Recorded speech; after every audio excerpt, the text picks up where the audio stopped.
नबी नमाज पढ़ा रहे, नबी नमाज पढ़ा रहे हैं, मगरिब की नमाज है, आप कुरान की तिलावत कर रहे हैं, थोड़ी सी सूरत लंबी हो जाती है, औरतें पीछे नमाज पढ़ रही हैं, निकाह को इतना आसान कर दो, इतना आसान कर दो कि जिनाकारी मुश्किल हो जाए।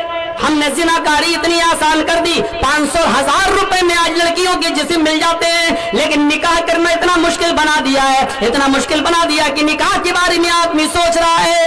आए बंगाल के लोगों, निकाह को आसान करो और जिनाकारी मुश्किल बना दो, जिनाकारी मुश्किल बना दो, इतना आसान कर दो, निकाह को इतना आसान कर दो कि दुनिया शश करे, दुनिया हैरान रह जाए। इस्लाम के अंदर निकाह की ये शक्ल भी हो सकती है। ये रहमत है जनाब मोहम्मद रसूलुल्लाह सल्लल्लाहु अलैहि वसल्लम की।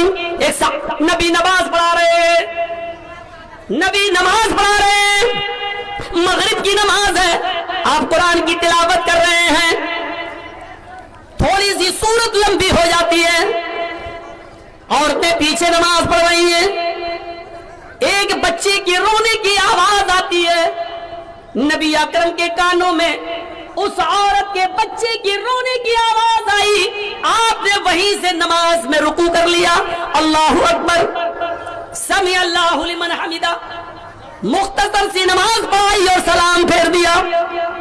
सलाम फेरने के बाद आपने फरमाया, लोगों जब कोई तुम में से किसी मस्जिद में इमामत करे, लोगों को नमाज पढ़ाए, तो उस इमाम को चाहिए कि मुख्तसर नमाज पढ़ाया करे, छोटी नमाज पढ़ाया करे, इसलिए कि तुम्हारे पीछे नमाज पढ़ने वालों में बहुत से बूढ़े भी होते हैं, कमजोर भी होते हैं, मुसाफिर भी होते हैं, जिनको जल्दी सफर करना होता है, औरतें भी होती हैं, बच्चे भी होते हैं, इसलिए जब तुम अकेले नमाज पढ़ो तो जितनी लंबी पढ़ना चाहो पढ़ो, लेकिन जब नमाज पढ़ाओ तो इमाम को चाहिए कि मुख्तसर नमाज पढ़ाए।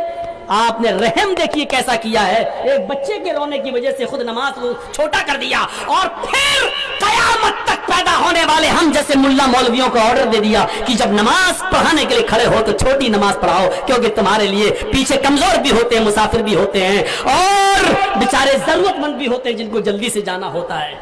असल में एक बार एक सहाबी सब्जी खरीदने गए मार्केट में, और जब वो आ रहे थे लौटकर तो अजान की आवाज सुनी, मस्जिद में घुस गए, वुजू बनाया, नमाज पढ़ने लगे, और जब नमाज पढ़ी तो वो जो नमाज पढ़ा रहे थे उस मस्जिद के इमाम, उन्होंने सूरह बकरा शुरू कर दी 2.5 पारे की, अलिफ लाम मीम ज़ालिकल किताबु ला रैब फीह। अब नमाज लंबी, ये पीछे जो सहाबी थे ये सोचने लगे अल्लाह कहीं 2.5 पारा पूरा ना पढ़ के खत्म करे ये, तो उन्होंने नमाज ही छोड़ दी। अब उठे और अपनी सब्जी लेके घर आ गए और घर पे नमाज पढ़ी, चर्चा हो गया, नमाज छोड़ के भाग गया, नमाज छोड़ के भाग गया।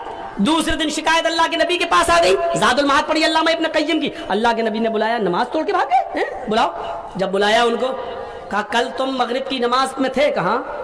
बीच में छोड़ के भाग गए, कहाँ? साफ दिल के थे, बीच में छोड़ के भाग गए, कहाँ? कहा क्यों? नमाज छोड़ के भागना चाहिए।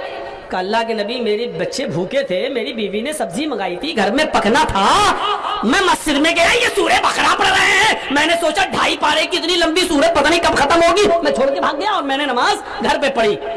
अब आपने उसको नहीं डांटा जिसने नमाज छोड़ी, आपने उसको डांटा जो सूरह बकरा पढ़ रहा था। कहा तुम लोगों को फितने में डालते हो, तुम लोगों को मुसीबतों में खड़ा कर रहे हो, तुम्हें मगरिब की नमाज में सूरह बकरा पढ़ने की क्या जरूरत थी?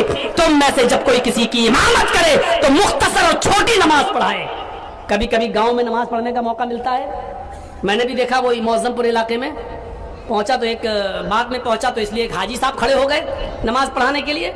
अब हाजी साहब को बेचारे मगरिब की नमाज में सूरह यासीन पढ़ रहे हैं, इसलिए कि कभी कभी मौलाना पढ़ाते थे, आज पहली बार हाजी साहब को नमाज पढ़ाने का मौका मिल गया, तो हाजी साहब अब पूरे मोहल्ले को जता रहे हैं, देखो हमें कितना कुरान याद है, वो सूरह यासीन पढ़ना शुरू कर दिया।